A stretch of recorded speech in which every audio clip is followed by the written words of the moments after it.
Hi, I'm Kathleen McElwaine, and I am really happy that you have joined me this Saturday morning. We're going to paint this owl, and as you watch me paint it, I will tell you what's really important as you're learning to paint in watercolor. Step by step, I will take you through transferring a pattern from a piece of paper that you've printed to the watercolor paper, and it will have directional lines on it. It'll have what you need to paint this painting. I will also teach you how to either mix the color or what color to use. If you have primary colors and secondary colors available to you, you've got the colors that you need. I will also, in doing the transfer, you'll need a number 2 soft pencil, sharpened as well as it can be sharpened.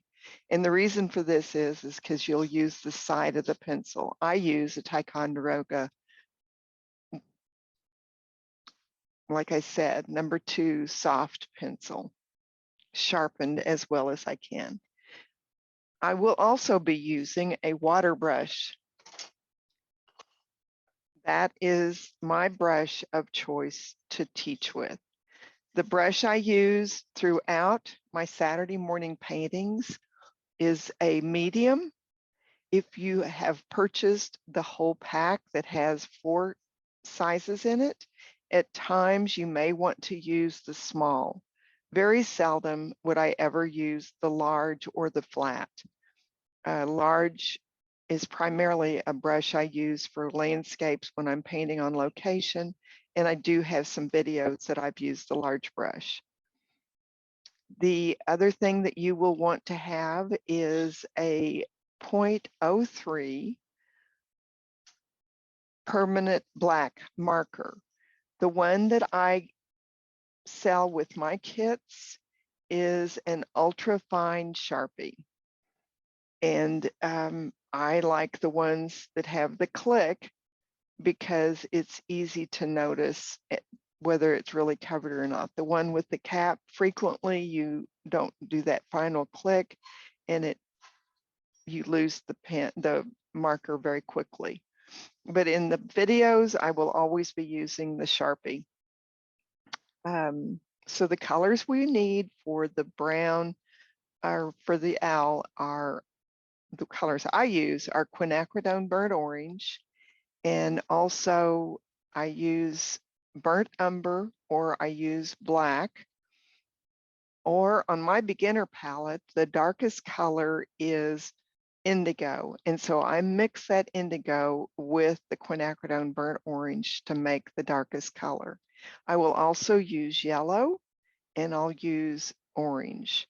And the yellow I use is Hansa Yellow Light, and I use permanent orange. So I just am happy that you're here with me, and just take a seat and learn from me, and go ahead and you can stop the video when you're wanting to paint. Anytime you're wanting to paint, I suggest that you watch me all the way through the step, and then if you want to paint with me again, you can start that step over again. It works pretty well. This video is just a little over 30 minutes. Thank you. So the first thing I suggest you do is to look at your reference for a few minutes. This way you can kind of begin to see things that you don't really know anything about, but it'll help as you build the painting. Now I've given you directional lines on the pattern, and if you have transferred it over to your watercolor paper, you can see them. Now those aren't the only places that we're going to paint, as you can see by the reference. It's up in the top right hand corner. Across the bottom of the video right now, I have the words transfer, pattern, and how to prepare a Pentel water brush video are available from my Vimeo water brush teacher site online. So that's vimeo.com/watercolors. /waterbrush teacher. And that's without any spaces in between anything. That'll take you directly to the public section of my Vimeo. Now, let's get started painting. The first color we're going to use is quinacridone burnt orange. And that's going to be the color that is all over the little owl. What you want to do is rub your brush against the dry watercolor. Now what happens when you're using a water brush is the water is gravity flow, so the brush is going to become more moistened and it's going to moisten the color. Now I always teach you to put the color over into the palette tray so that you know what the color is. Now as you watch me do this, periodically I wipe my brush off. I'm not cleaning it, I'm just getting rid of excess water. You do not want to paint with a brush that's too wet. We'll first do his body.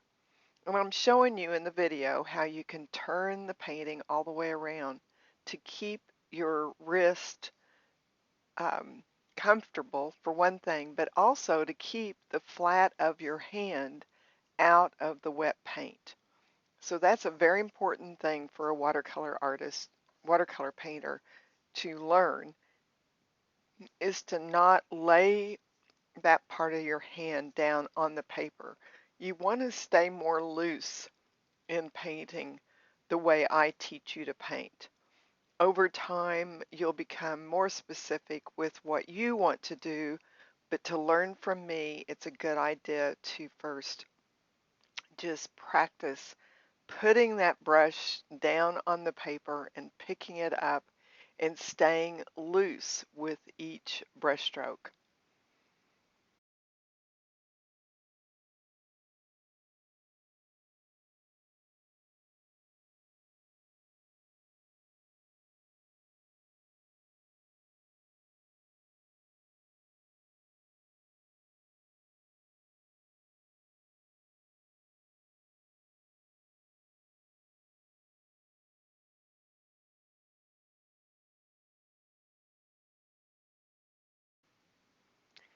While you're laying these brush strokes down, people have a tendency to start doing the same mark over and over again. You don't want to do that. I call them don't paint soldiers all in a row. Now, sometimes my marks do go ahead and look like they're very similar to the one right next to it, but I move around the owl and do things that are different. I work intentionally to do that. I'm just like everybody else. I can start just doing the same mark over and over again, but it's a very, very good idea to move that painting around, work in different parts of the pattern, of the painting, of the drawing, so that you don't have a tendency to just paint little soldiers all straight.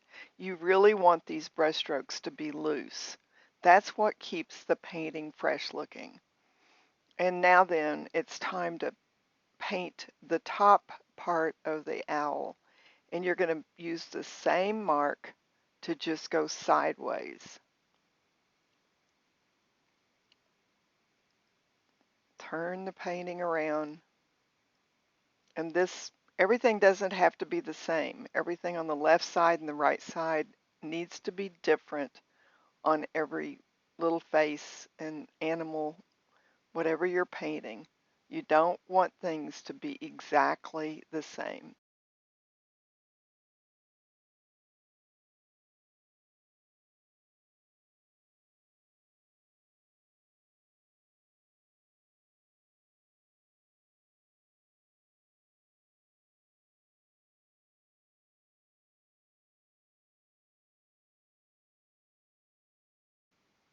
Now it's time to move to the yellow to do his eyes.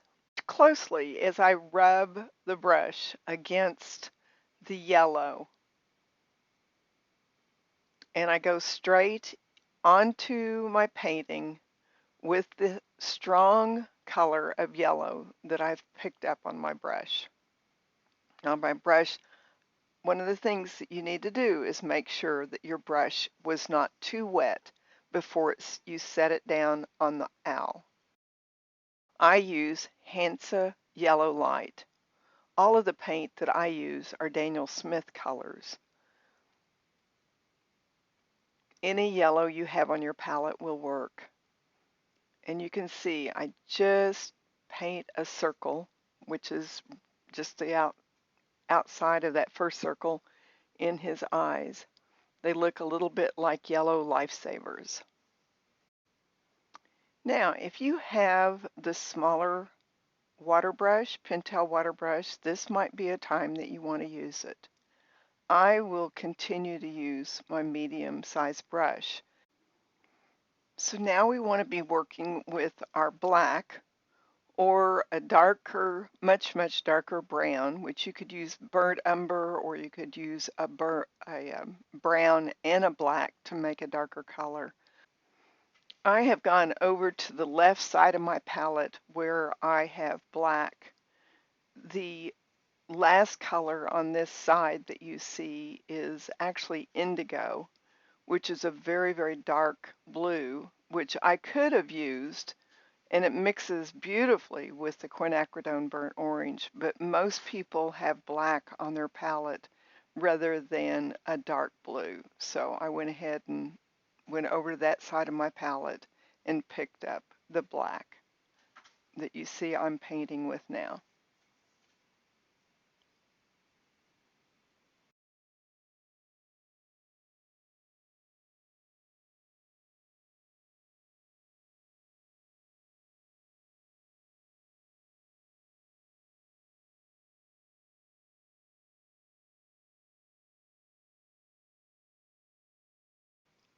Now I'm going to create some directional lines, and eventually I will take this same color into the owl's body all the way around. Now I was taught that any time that you have a line, it attracts the viewer's eye. And my instructors always said you can control how your painting looks with any line that you put on it. And it's easy to remove lines by just breaking them up. So I recommend that you try to use line in your painting to create even more interest. Now this dark color is going to darken the entire owl, but it will also add depth and texture to his feathers. And that's what we're doing with this process. And I'm just putting that brush down and picking it up and trying to be a little bit almost playful with my brush strokes and moving around all the time so I don't again create any soldiers all in a row. And this is a good time to break up any areas that you have done a lot of similar brush strokes together.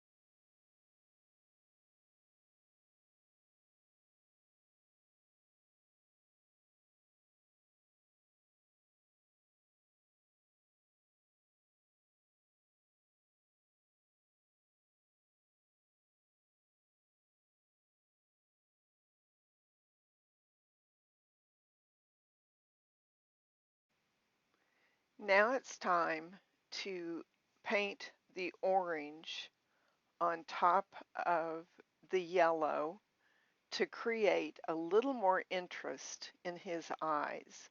Now you want to just do a small permanent orange mark. Well, if you're using my palette, it's permanent orange. Do you see here how that really created a little bit more excitement in the eye?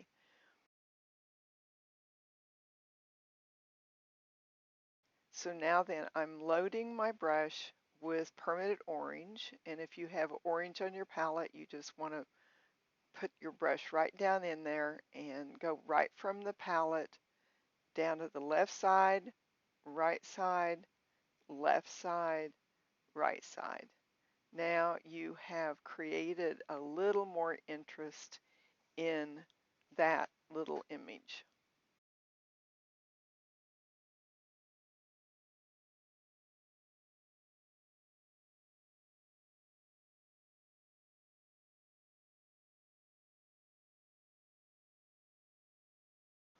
Now I'm showing you how I've come over to the left side of my palette to pick up that black, which is what I did in the early time when I told you that. So now I'm creating more interest in that painting by outlining areas to make them a little more interesting and create the viewer's experience with what they see.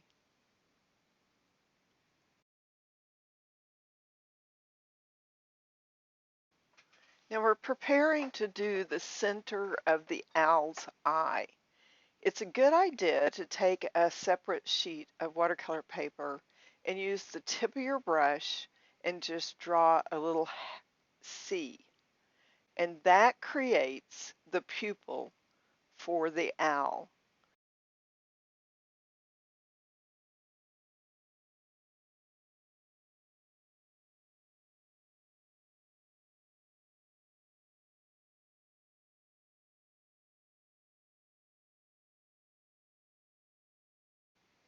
I haven't said much about cleaning your brush. All it takes to clean a water brush is to wipe it off in the paper towel. Sometimes I go back and I squeeze it a little bit to make sure that the water is clear. But most often I'm able to get it off just by wiping it against a paper towel. So now we're going to load the brush again with black. We want to make sure it's not too wet, but I have a little bit of a wash of the black, and I just went in and created a little more interest in his beak with from that top V to the bottom V.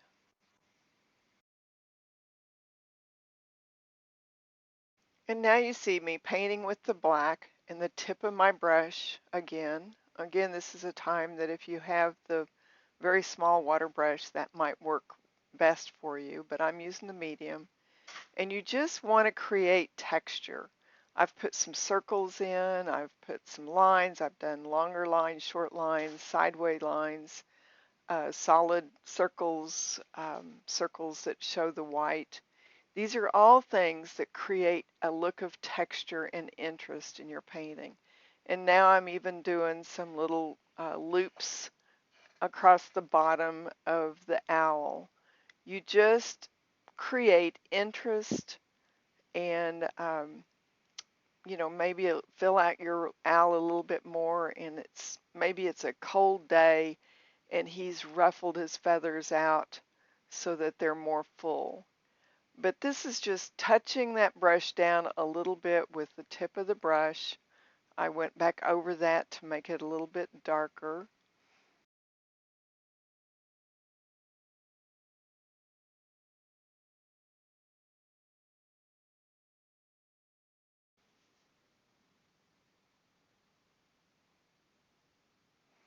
Now, as you see, I'm loading my brush with quinacridone burnt orange. And I'm going to go back in to the owl, and I am going to add another layer in some of the places. Now, I'm not going right over the same thing. Sometimes I'm going into the white space. Sometimes I'm just going over in a different direction. But this does still just create more activity and texture in the owl itself. So, in some ways it lets it be a little bit brighter and lets the white space even that I've got in there kind of pop out a little bit more. Just the fact that I'm keeping his face lighter helps a lot of the color to really pop.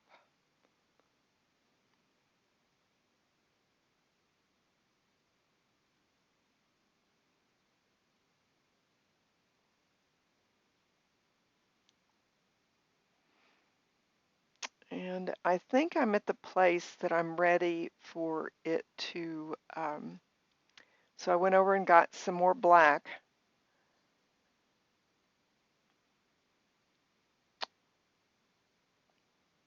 Just a little bit here and a little bit there. This is when you really kind of check out the painting itself and see if there's things that you just want to do.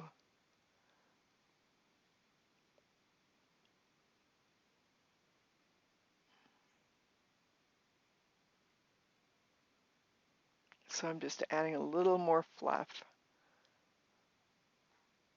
a little more fullness to the overall owl.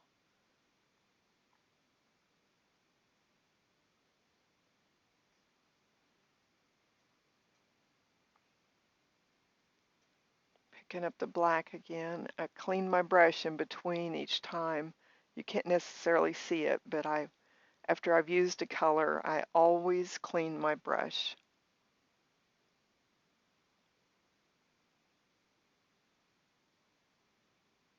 See, that's an area that I just had gotten the flat of my hand in the painting, and then I moved it over to the white of the paper, and that's what that little dark spot is. So we learn to do as the teacher says, not as the teacher does, but you learn what I was talking about. Now I'm going to clean my palette, and I believe this should be the last time I clean it, and the painting is ready to dry completely, and then I'll do the ink lines on it. Apparently I've seen another area that I think I need to go in.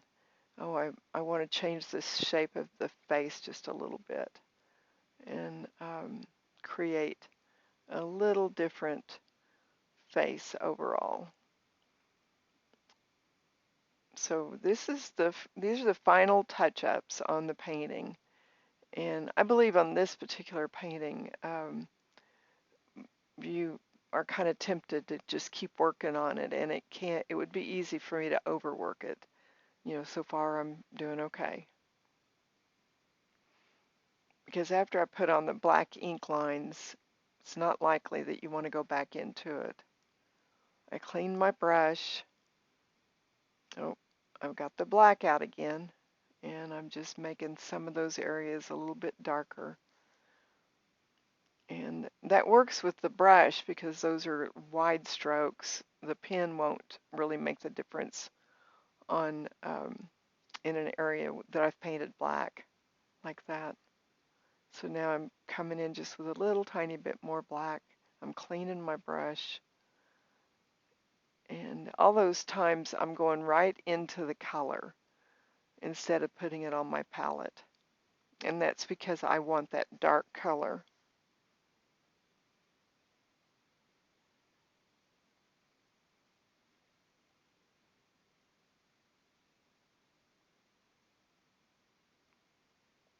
Now, if this was a painting I was going to offer to people to purchase, I would definitely be able to clean that black mark off that's on the paper. Um, it's not really hard to do. So I kind of just put on, he's a little bit funny looking now with that big, he looks like a big nose instead of a little beak like he has. Oh, now is it ready to dry and do the pen, black pen marks? I don't know.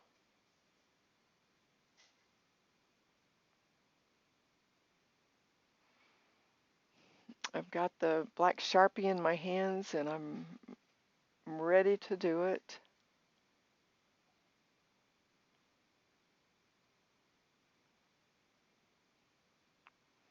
This is where I'm really checking it out. I'm also checking to see if it's dry. Apparently it's not quite dry, just a little bit longer. I'm going to go ahead and do the pen marks in some areas.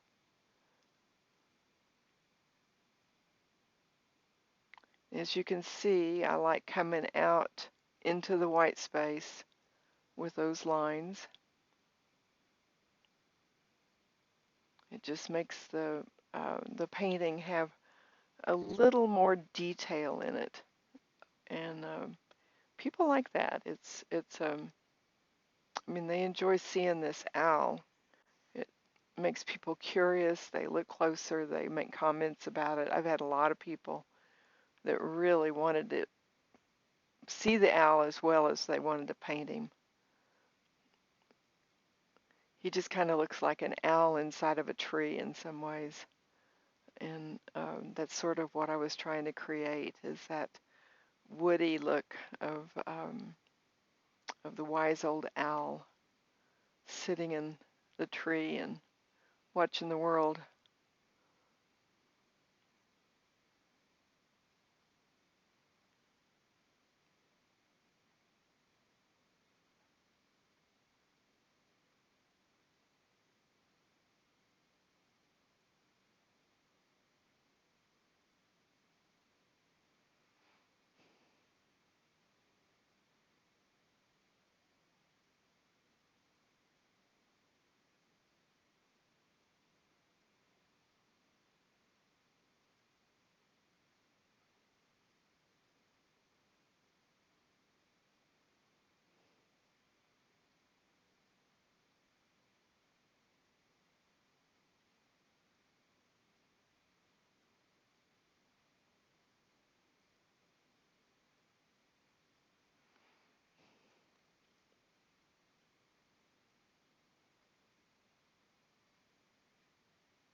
A little extra detail around the eyes. When you're doing yours, you can do it any way you want to. You can leave areas without pen marks, and you can just like the painting like it is without the pen marks if you want to. I always, it seems anymore, sign my painting with a permanent marker. Most of the time it's a .03 Prismacolor pen that I really like using on watercolor paper, because watercolor paper has a little bit of tooth. You want something that you can kind of move smoothly over that tooth. And I've tried lots of different black markers. So I think I keep trying to put my signature on, and then I see something else that I want to do a little more detail. And you always want to sign your painting inside of the painting in case you mat it and frame it. You don't want to cover where your signature is. Like right there, I can see what space I have to do my signature.